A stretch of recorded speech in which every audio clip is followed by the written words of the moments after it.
আসসালামু আলাইকুম। আমি রান্নাঘরে আপনাদের স্বাগতম। আজকে আমি করব সহজভাবে আলু ভর্তা।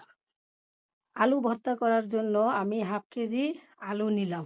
এবার এটাকে ধুয়ে সিদ্ধ করতে দেব। আলুগুলোকে ধুয়ে কেটে চুলায় বসিয়ে দিলাম। এবার পানি দিয়ে দিব।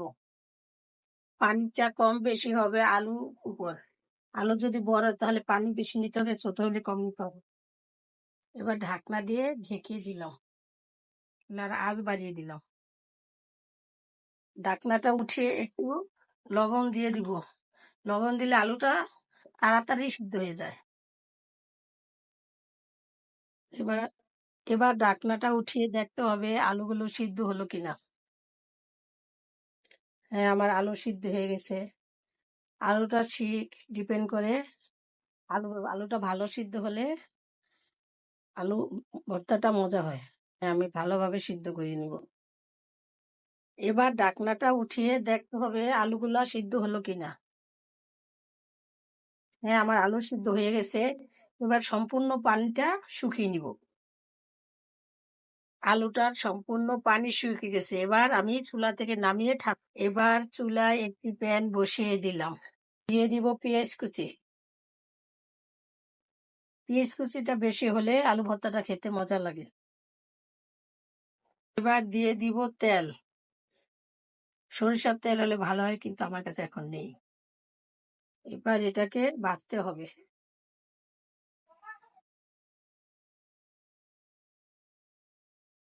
চুলাটা হাইটে দিয়ে পেঁয়াজটা ভালো করে ভাজতে হবে, বেশিও না কমও না, হালকা লাল হলেই চলবে।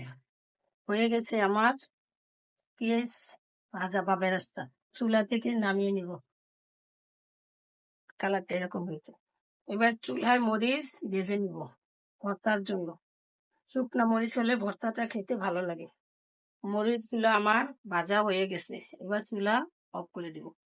এবার সিদ্ধ করা আলুগুলো আমি খোসাগুলো ছাড়িয়ে নিব।